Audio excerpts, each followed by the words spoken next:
حضرت مصعب بن عمیر کریم آقا علیہ الصلوۃ والسلام کے صحابی ہیں، کلمہ پڑھنے سے پہلے اتنے حسین و جمیل تھے، اتنا اعلیٰ لباس پہنتے تھے کہ جو ہے وہ اپنے جسم پر مٹی بھی نہیں لگنے دیتے تھے، اور اتنی اعلیٰ ترین خوشبوئیں لگاتے تھے،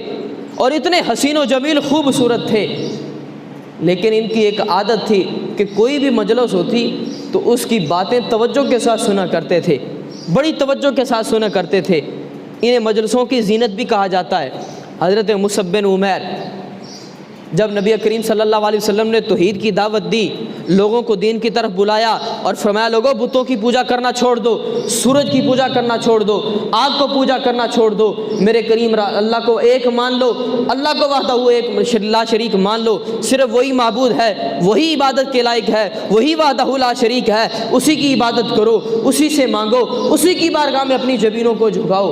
تو جب میرے کریم آقا علیہ الصلوۃ والسلام نے یہ دعوت دی تو لوگ صبح و شام ایک ہی تذکرہ کرتے تھے، دیکھو محمد آیا ہے،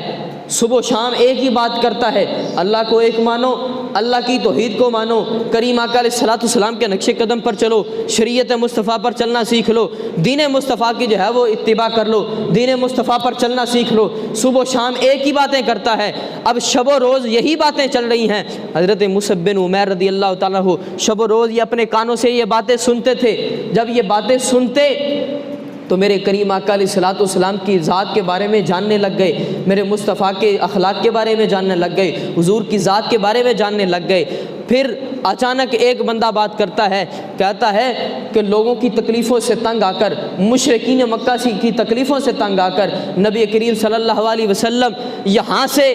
دار ارقم چلے گئے، پہاڑ کی چوٹی پر چلے گئے۔ اب نبی کریم صلی اللہ علیہ وسلم جب دار ارقم جاتے ہیں، حضرت مصعب بن عمیر رضی اللہ تعالیٰ عنہ چپکے سے چوری سے میرے کریم آقا علیہ الصلوۃ والسلام کے پیچھے جاتے ہیں۔ جب نبی کریم صلی اللہ علیہ وسلم اپنے چاہنے والوں کو دین مصطفیٰ سکھا رہے تھے، اپنے چاہنے والوں کو شریعت مصطفیٰ سکھا رہے تھے، اللہ کی وحدانیت سکھا رہے تھے، تو حضرت مصعب بن عمیر بھی اس دار ارقم میں داخل ہو جاتے ہیں، نبی کریم صلی اللہ علیہ وسلم کی باتیں سنتے ہیں۔ میرے مصطفیٰ قرآن پڑھ رہے تھے، قرآن کا نور حضرت مصعب بن عمیر کے سینے میں اترا، دل میں اترا، دل کی دنیا بدل گئی، کلمہ پڑھ کے مسلمان ہو جاتے ہیں۔ پھر اس کلمے کو راز میں رکھا، کسی کو بتایا نہ، اپنی ماں کو بھی نہیں بتایا کہ میں نے جو ہے وہ دائرہ اسلام میں داخل ہو گیا ہوں، میں نے حضور کا کلمہ پڑھ لیا، میں نے شریعت مصطفیٰ پر چلنا سیکھ لیا۔ حضرت عثمان بن طلحہ نے دیکھا کہ حضرت مصعب بن عمیر جو ہے وہ ریت پر چلتے